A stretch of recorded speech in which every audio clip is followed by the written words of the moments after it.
Retenons fermement l'espérance que nous proclamons, car celui qui a fait la promesse est fidèle. C'est par ces paroles inspirées des Saintes Écritures au livre d'Hébreux, le chapitre 10, verset 23, que nous vous souhaitons la bienvenue à cette nouvelle édition des informations sur Espérance TV. Vous le savez, les communautés chrétiennes du monde entier ont célébré la semaine dernière la Pentecôte, la fête de l'effusion du Saint-Esprit. Pour l'Église méthodiste unie Côte d'Ivoire, c'était l'occasion de recevoir les nouveaux membres actifs, comme ce fut le cas à Dembokro, dans le district de Yamoussoukro.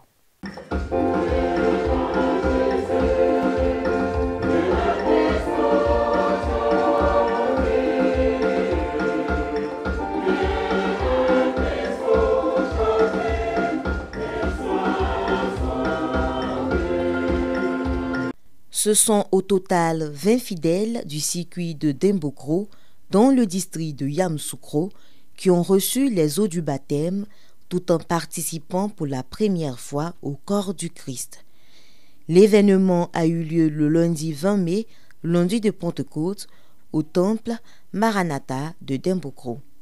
Ce acte marque ainsi l'appartenance de ces fidèles à l'Église méthodiste unie Côte d'Ivoire en tant que membre actif. Je suis très heureuse. Désormais, je suis chrétienne. J'appartiens à Dieu Tout-Puissant.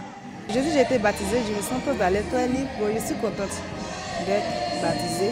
Je vais continuer à faire l'œuvre de Dieu. Je vais continuer. Je serai toujours dans l'œuvre. En fait, c'est la joie qui m'anime. Puisque je suis baptisé, je suis un nouveau membre de l'Église. Bon, quand je me suis engagé pour le Seigneur, je vais faire les choses pour servir le Dieu Tout-Puissant. Cette journée était l'occasion pour le révérend pasteur Anderson Koudou, en charge du circuit de Dembokro, de revenir sur le sens du baptême pour le chrétien.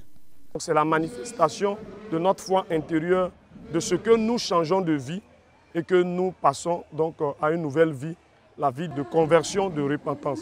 Donc c'est un acte visible qui est un baptême d'eau. C'est vraiment un temps de décision pour quelqu'un qui veut vraiment s'engager à la suite du Seigneur. Et après le baptême, on a la confirmation qui est pour nous, Église méthodiste, le temps où nous nous mettons au service du Seigneur. Soulignons que le baptême est l'une des dernières recommandations de Jésus-Christ avant son retour vers le Père céleste.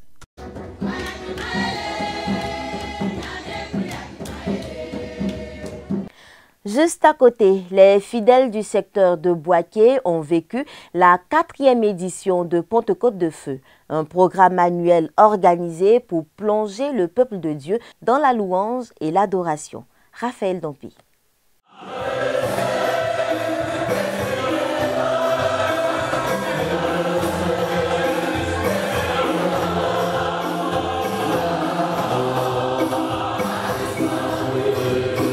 À la faveur de la fête de Pentecôte, l'Église méthodiste unie Cité des Grâces de Boaké a organisé Pentecôte de Feu, une activité qui s'est tenue l'après-midi du dimanche 19 mai 2024. 5 heures d'horloge ont suffi pour les 5 chorales méthodistes Galilée de Congo-Décro, Elohim, Canaan, Ebenezer et la chorale liturgique Cité de Grâce de Boaké pour édifier le peuple de Dieu. Les choristes ont distillé les plus belles sonorités tirées de leur répertoire et du recueil de cantiques Gloire à Dieu propre au méthodisme.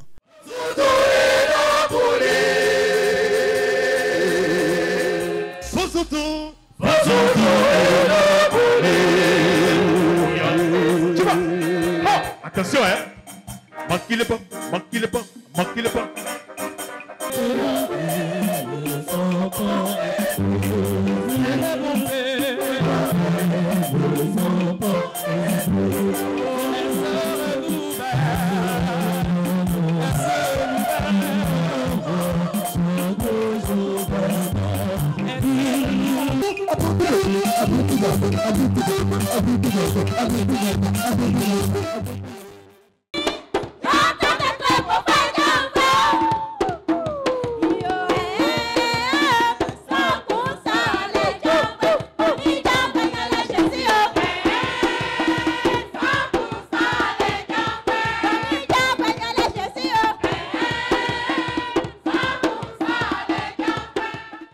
les organisateurs, cette 4e édition de Pentecôte de Feu a été l'occasion de permettre aux fidèles de se rapprocher de Dieu, lui qui siège dans la louange. Par la louange, le feu descend.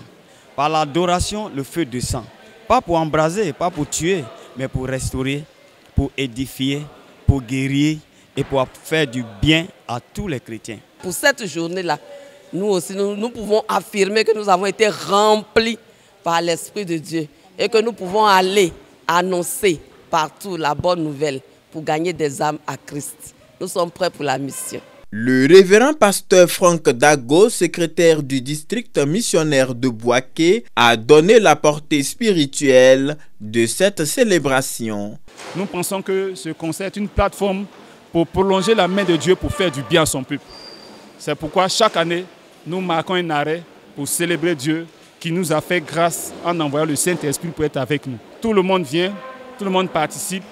À travers les cantiques aussi, nous sommes enseignés. Pentecôte de Feu est une initiative du révérend pasteur Odilon Adou depuis 2020, actuellement en poste à l'église méthodiste unie Jourdain de Marcory. Un peu plus au nord, dans le district missionnaire de Korogo, c'est une campagne d'évangélisation qui a été organisée dans cette période de Pentecôte. Initiée depuis 2 années, cette activité qui s'est étendue sur plusieurs jours vise la conversion de nouvelles âmes. Emmanuel Abalé nous en dit plus. Enflammé pour Christ, tel est le slogan attribué à ce programme initié dans le district missionnaire de Korogo à la période de Pentecôte. Faisant référence à la venue du Saint-Esprit sur les apôtres, contenu dans le livre des Actes des Apôtres en son chapitre 2, verset 3. Ce sont environ 2000 fidèles venus des différentes églises et champs de mission du district missionnaire de Korogo qui se sont retrouvés à l'église méthodiste Bethel, siège du district, pour une rencontre de prière et d'impact du Saint-Esprit.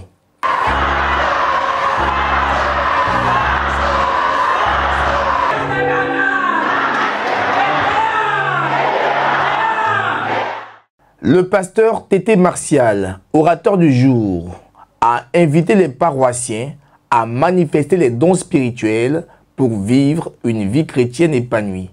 Ce soir, nous sommes venus te donner le feu, alléluia, pour retourner dans ta maison, pour retourner dans ta famille, pour retourner dans ton foyer, avec le feu au nom de Jésus. Celui qui n'a pas le feu est chrétien des dimanches, mais celui qui a le feu, lundi il est à l'hôpital, il est en train de prier pour les malades.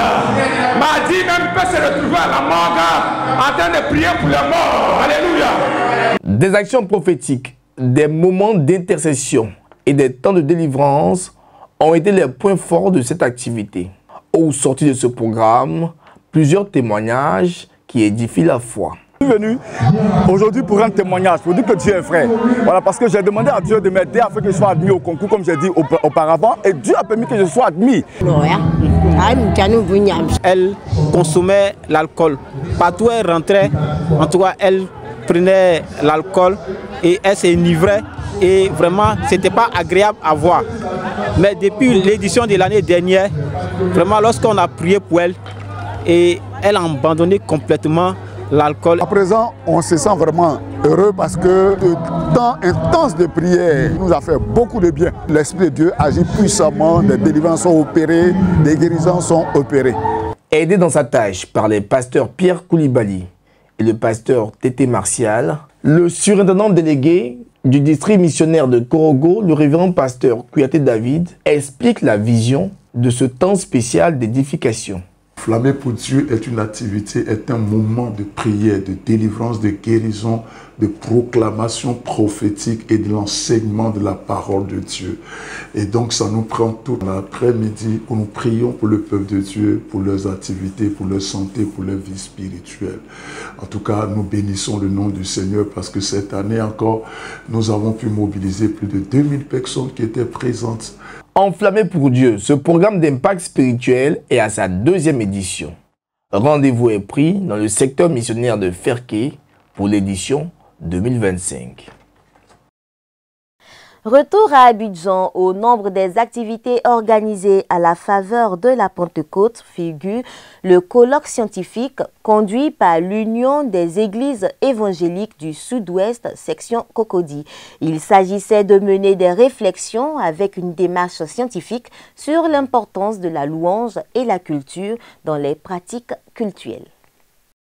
L'église USO de Cocody a servi de cadre au colloque scientifique organisé pour réfléchir sur l'impact de la culture dans la louange et les pratiques cultuelles. C'était le lundi 20 mai 2024, au lendemain de la célébration de la Pentecôte.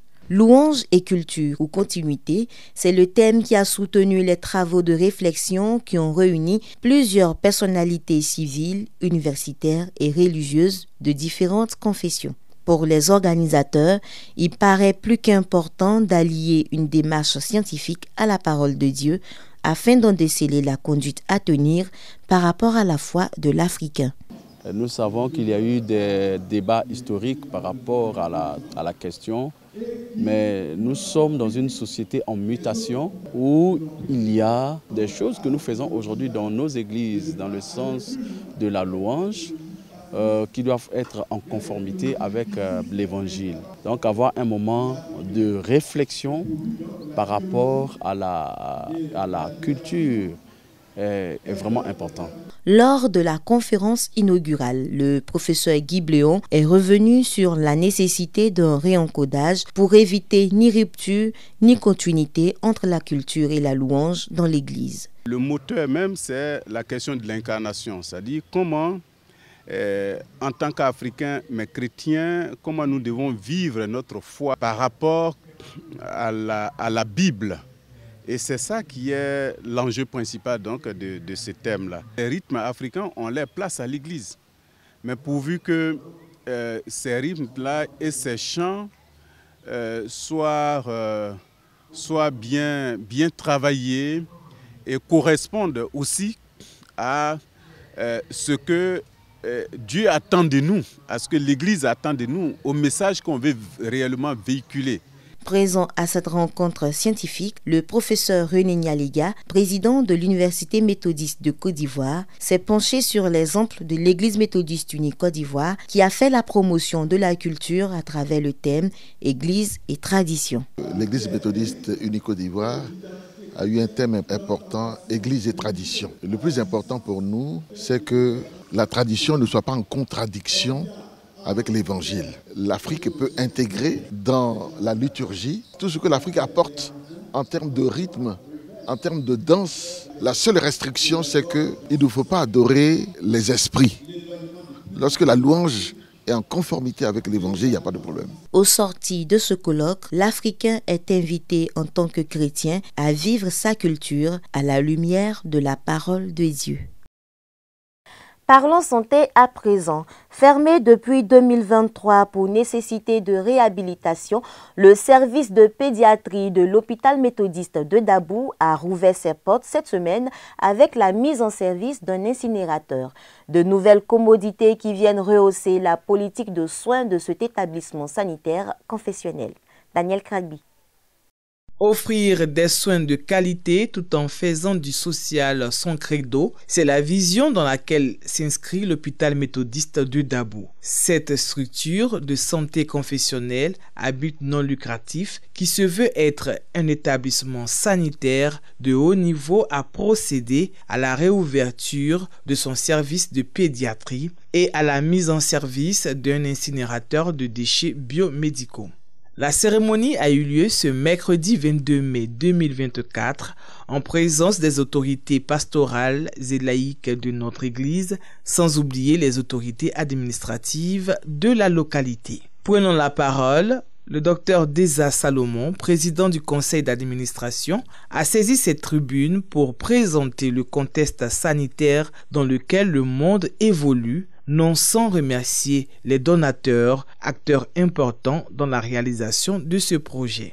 Cet engouement de lutte pour préserver la vie des enfants et des mères est lié au taux excessif de décès d'enfants qui ne demandent qu'à vivre, du décès des mères qui ne demande qu'à donner vie en conservant la vie. Je voudrais donc, au nom du conseil d'administration, au nom de tout le personnel de l'hôpital, remercier, mais du fond du cœur, nos donateurs. Que Dieu se souvienne de votre libéralité et qu'il vous bénisse abondamment. Fermé depuis août 2023 pour réhabilitation, cette réouverture du service de pédiatrie de l'hôpital méthodiste de Dabou vient apporter un soulagement. Oh, j'ai dit ouf. Le bâtiment était très vétuste. On avait des enfants qui avaient des infections nosocomiales du fait de la vétusté de notre service. C'est vraiment un grand ouf qu'on voit, un service rénové aujourd'hui de qualité, des normes internationales. Je pense que cela est dû au directeur général et à son équipe qui avait une vision de rendre cet hôpital-là, de redorer le blason de cet hôpital-là. Après la coupure du ruban et la prière d'ouverture, une visite guidée a permis aux personnalités présentes de découvrir de visu les nouvelles installations du service de pédiatrie et la mise en service de l'incinérateur biomédical. Pour le directeur général de l'hôpital méthodiste de Dabou, c'est une avancée notable. La réhabilitation de la pédiatrie s'imposait parce que, comme on le sait, l'hôpital a plus de 55 ans. Et ce qui est commun ici, c'est la vétusté des infrastructures, des équipements. Au niveau des équipements, par la grâce de Dieu, nous avons changé beaucoup d'équipements. Et nous sommes heureux d'avoir pu, par la grâce de Dieu, avec l'appui des partenaires, réhabiliter le bloc néonatal et avec l'appui de GBGM, réhabiliter la partie grand enfant. L'incinérateur aussi, c'est un besoin important pour un hôpital de niveau 3 qui produit beaucoup de déchets. Et nous prions Dieu de nous donner encore les moyens afin que l'hôpital méthodiste de Dabou soit de plus en plus mis aux normes du ministère de la Santé. Ouverte depuis le 28 octobre 1968, l'hôpital méthodiste de Dabou reste une référence en matière de soins et de prise en charge des patients. La page culture de cette édition s'intéresse à la dédicace de nouvelles œuvres littéraires de la jeune écrivaine Essim Mao. Passionnée de littérature depuis son enfance, elle s'est exercée à l'écriture et est aujourd'hui auteure de 5 ouvrages mis à la disposition du grand public. Découvrons-les avec Emmanuel Abali. Je suis jeune, il est vrai, mais aux âmes bien nées, la valeur n'attend point le nombre des années. Écrivait Pierre Corneille dans le Cid.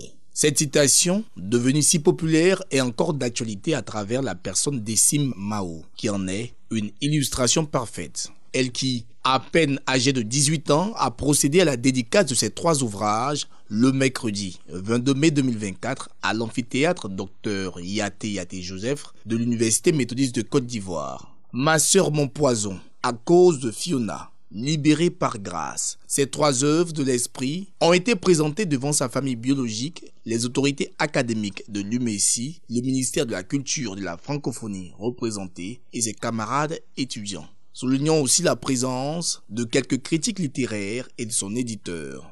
Pour le professeur René Nyaliga, président de l'université méthodiste, cette jeune écrivaine s'inscrit dans le processus d'excellence toujours prôné par cette institution. Une jeune étudiante, brillante, précoce, pétrie de qualité, écrivant depuis l'âge de 10 ans, nous ne pouvions qu'accompagner ce processus, revenir au substrat. C'est important. L'écriture permet la condensation de la pensée, la profondeur de la pensée, l'élucidation de la pensée. Et donc, nous ne pouvons qu'encourager ces jeunes écrivains, et notamment Mademoiselle Mao, dans cette volonté de faire partager son expérience, bien qu'elle soit jeune. Le représentant de la ministre de la Culture et de la Francophonie a relevé tout l'intérêt pour le dit ministère d'être aux côtés de cette figure montante de la littérature. Nous sommes d'autant plus heureux d'être là que c'est une jeune fille, mais qui écrit quand même depuis 10 ans. En tant qu'institution de la République, chargée de la promotion du livre et de la lecture, nous devons marquer cet événement d'une pierre blanche. Il faut encourager cette jeune fille. Nous ne voulons pas savoir si elle est une experte, si elle est une grande écrivaine, mais pour nous, le fait d'écrire à cet âge-là est quelque chose d'important à encourager. L'essentiel de ces récits expose des faits de société, des histoires imaginaires, mais aussi des lettres qui invitent à la conversion et à la foi chrétienne. Une passion inspirante pour sa génération. Elle est une jeune fille inspirante. En tant que condisciple, voilà, nous tiendrons vraiment à l'encourager pour ce qu'elle fait. C'est quelqu'un d'extraordinaire, elle a beaucoup de talent, elle a plusieurs passions. Elle aime ceux avec qui elle est et puis surtout elle aime son travail. Je ne sais pas si je peux le dire, mais je suis fière d'elle et plus contente de voir ce qu'elle est, de voir qu'elle est une personne extraordinaire. C'est avec joie qu'elle a dédicacé plusieurs de ses ouvrages aux participants qui les ont arrachés comme des petites brioches. Après ma cérémonie de dédicace, c'est une joie déjà de partager ce moment-là avec mes connaissances, de savoir qu'il y a derrière moi des personnes qui me soutiennent et juste bénir le nom du Seigneur pour leur vie. Outre sa passion pour l'écriture, du haut de ses 18 ans, cette étudiante en licence 2 de droit à l'Université méthodiste de Côte d'Ivoire envisage un jour transcrire en fiction ses œuvres littéraires. Sur le continent africain, élu après le scrutin présidentiel le 6 mai dernier, le nouveau président tchadien a été investi le jeudi 23 mai 2024 après avoir prêté serment. Regardez. Au Tchad, Mahamat Déby Itno a prêté serment en tant que président du pays jeudi. Élu au cours des élections du 6 mai dernier, il succède ainsi officiellement à son père Idriss Déby Itno, tué en combattant les rebelles en 2021, après avoir dirigé le pays pendant 3 décennies. J'ai entendu votre désir ardent de changement et je vous ai compris. Soyons tous acteurs, individuellement et collectivement engagés pour réaliser ces changements tant espérés, voulus et attendus par tous. Mahamat Déby Itno achève ainsi une transition contestée vers un régime démocratique après avoir pris le pouvoir il y a 3 ans. Les élections du 6 mai, longtemps retardées, ont eu lieu après 3 ans de régime militaire. Mahamat Déby qui vient d'être consacré pour un mandat de 5 années suit de manière attentive tout ce qui se passe au Niger, échange avec son frère le général Tchani et nos deux pays évolueront ensemble, Inch'Allah. Je me joins à la joie du peuple tchadien qui a pu écrire une page assez importante de son histoire politique avec une transition qui, malgré certaines difficultés, a abouti à faire un atterrissage heureux. Composé de près de 18 millions d'habitants, le Tchad n'a pas connu de transfert démocratique du pouvoir depuis qu'il est devenu indépendant en 1960, après des décennies de domination coloniale française. Au niveau national, un ultime hommage de la nation a été rendu ce vendredi 24 mai 2024 à Feu Henri Konan Bédié, ancien président de la République de Côte d'Ivoire. C'était au cours d'une cérémonie solennelle au palais présidentiel d'Abidjan en présence de plusieurs personnalités, dont le président ghanéen Nana Akufo-Addo. Cette cérémonie républicaine empreinte d'émotion a été marquée par plusieurs temps forts, notamment les témoignages, les honneurs militaires et la remise du drapeau de l'État et de la dépouille à sa famille biologique. Notons que la veille, la messe de Requiem a eu lieu à la cathédrale Saint-Paul d'Abidjan-Plateau. Nous restons toujours dans la page sombre de cette édition. Les fidèles méthodistes et le corps pastoral sont émus par le rappel à Dieu du révérend pasteur Donko Kwasi Brown Isaac, en charge des communautés Bethel du quartier Éléphant et Cité de la Paix d'Anani dans la commune de Port-Boué, district d'Abidjan Sud. Il était également aumônier de la communication de l'Église méthodiste unique Côte d'Ivoire. Décédé le lundi 6 mai 2024 des suites de maladie, ce serviteur infatigable a été inhumé ce vendredi 24 mai auprès des siens à Azureti, son village natal. La rédaction reviendra sur les temps forts de son inhumation. Conformément au programme des obsèques, la veillée de consolation et de soutien de la conférence de l'Église méthodiste unique Côte d'Ivoire s'est tenue le mercredi 22 mai dernier en présence du bishop Benjamin Boni. Il s'en est allé par-delà de toute la terre, l'homme à la plume habile, le porteur de la bonne nouvelle, révérend pasteur Donko Kwasi Isaac Brown, décédé le lundi 6 mai 2024 des suites de maladie. Pour lui rendre hommage, toute l'église méthodiste unie Côte d'Ivoire, avec à sa tête son éminence Bishop Benjamin Boni, s'est rendue au temple Emmanuel de Port-Boué 1, district Abidjan Sud, le mercredi 22 mai 2024 pour une veillée de consolation et de soutien. Les Amis de la Sepsie, l'association chrétienne des élèves et étudiants protestants de Côte d'Ivoire, dont il était membre, une délégation de la conférence annuelle de la Sierra Leone et la direction générale de la communication de l'église méthodiste unie Côte d'Ivoire, dont il était l'aumônier, ont rendu un vibrant hommage à l'illustre disparu. L'aîné Isaac Brown a gardé la foi. Oh, Isaac Brown kept faith. Même dans sa maladie. Even in his sickness. Il disait à tous ceux qui sont allés lui rendre visite que les choses iraient bien.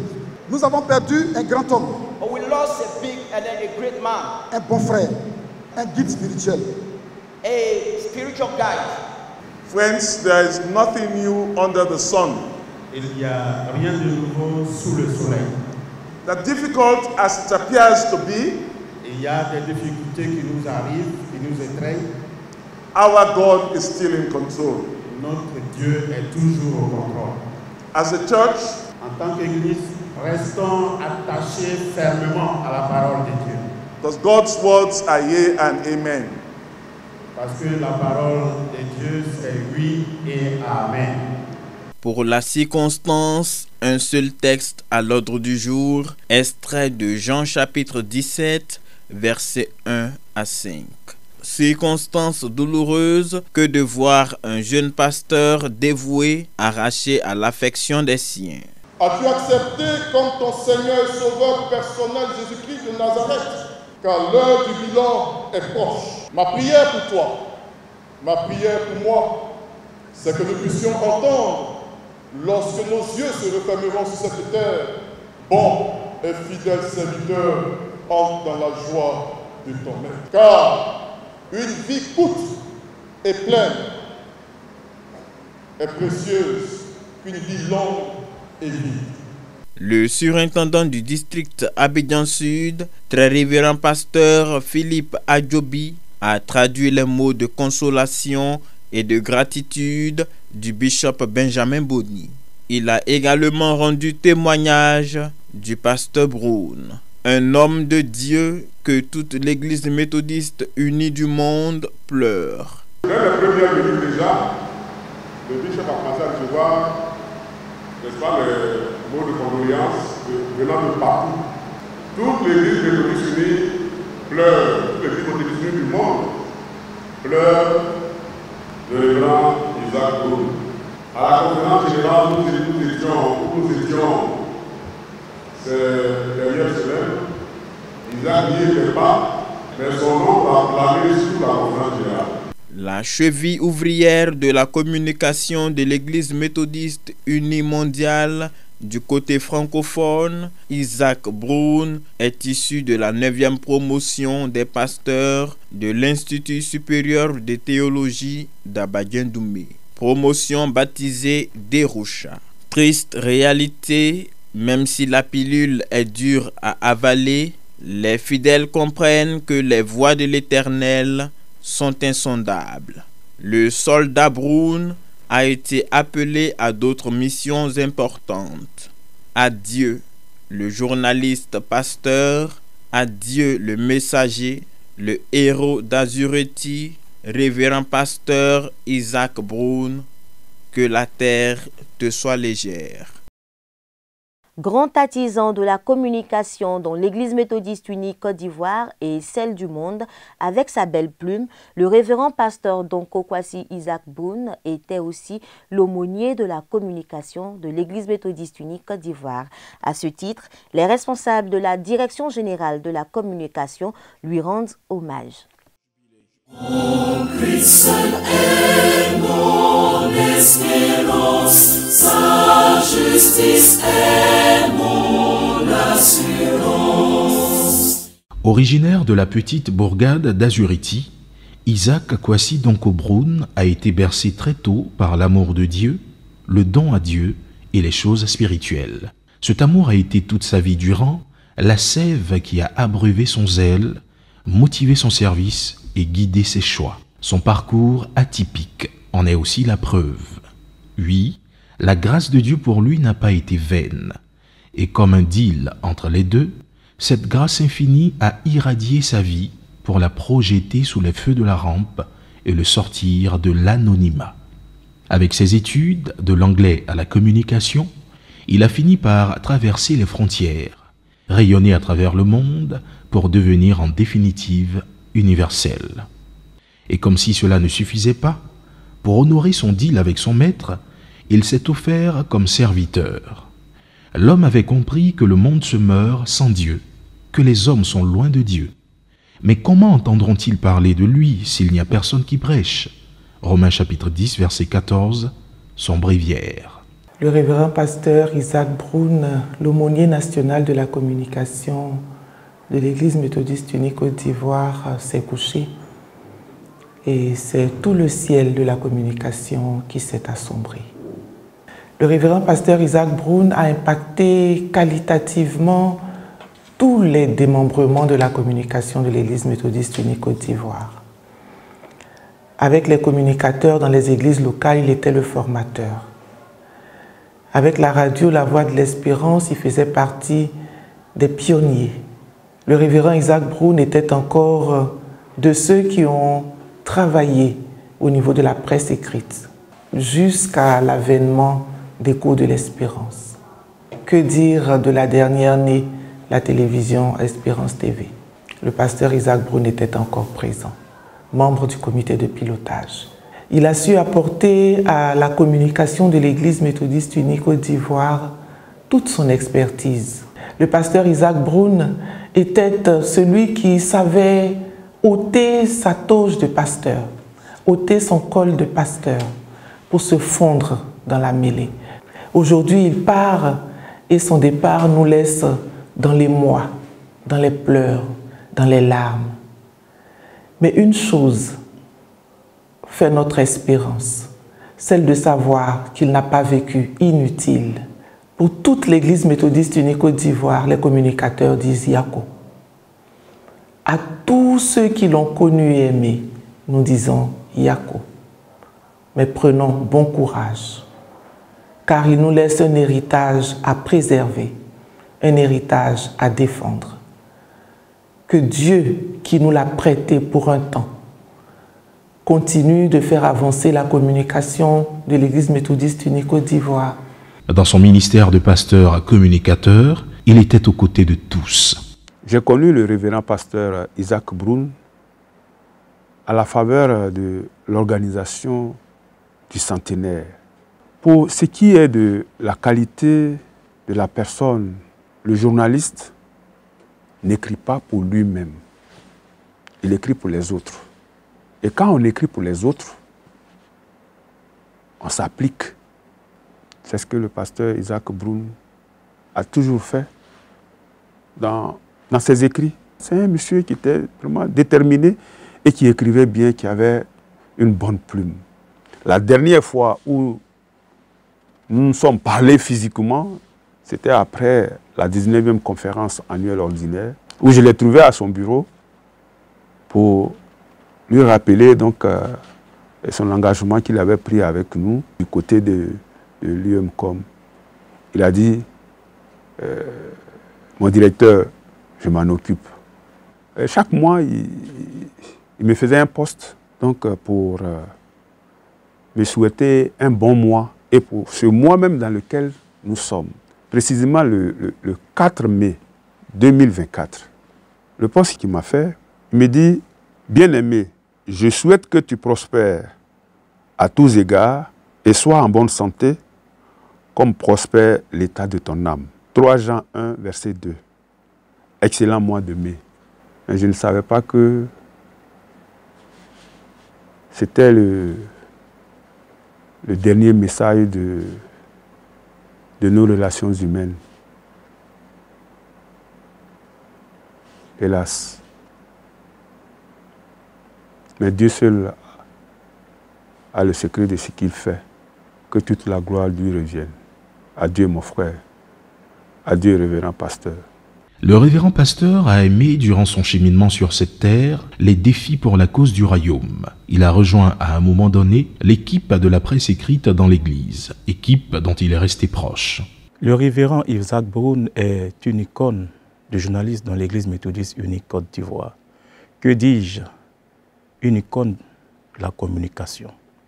Jamais je ne parlerai de lui au passé, car ses œuvres sont indélébiles.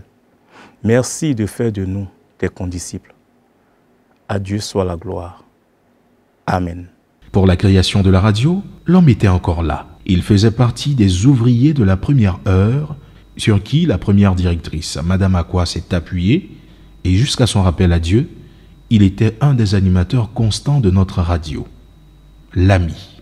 Isaac a été chef d'antenne de La Voix de l'Espérance, tandis que j'étais chef du service technique à cette époque. Et donc nous avons travaillé durablement à installer la radio La Voix de l'Espérance. Et la première fois où j'ai entendu parler de UMCOM, c'était encore avec Isaac. Quelques années plus tard, je me suis retrouvé à UMCOM en tant que responsable de projet pour la Conférence centrale d'Afrique de l'Ouest. Et Isaac en tant que directeur de la presse francophone.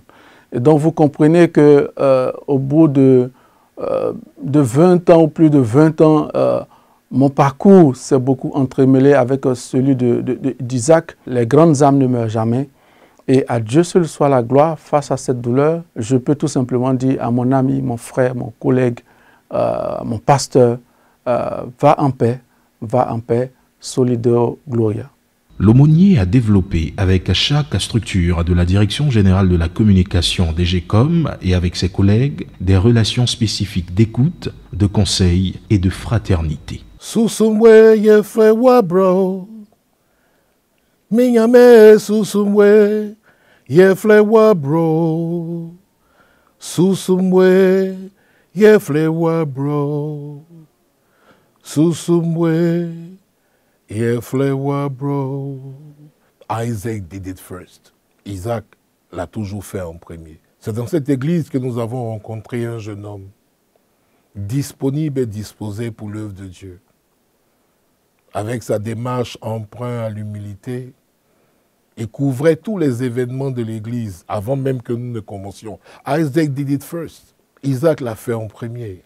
Il avait compris qu'il était important pour que les œuvres de Dieu soient visibles, de faire en sorte déjà de sauvegarder les œuvres de Dieu dans l'Église. Reporter émérite, avec son appareil photo, il faisait en sorte que chaque événement de l'Église, avec ses petits moyens, soit rendu visible. Isaac did it first. Au moment où il nous quitte, nous voulons juste dire à toute la création que son œuvre restera à jamais gravée dans nos mémoires, parce que Isaac est immortel. Je veux, au nom des COCOM de l'Église méthodiste unie, dire Yako à sa famille, Yako à tous les acteurs de la Direction générale de communication. Pour la communication, c'est une perte immense, mais pour le Seigneur, c'est un soldat précieux qui est rappelé pour d'autres missions. Et c'est la joie dans le ciel. Oui, qu'ils sont beaux, les pieds de ceux qui annoncent l'Évangile. Solideo Gloria. Nous rendons grâce à Dieu pour tout ce qu'il permet de vivre. Nos prières vont à l'endroit de sa famille biologique et sa famille spirituelle. Et c'est ici la fin de cette édition. Merci de l'avoir suivi. Excellente suite de programmes sur Espérance TV. La paix soit avec vous.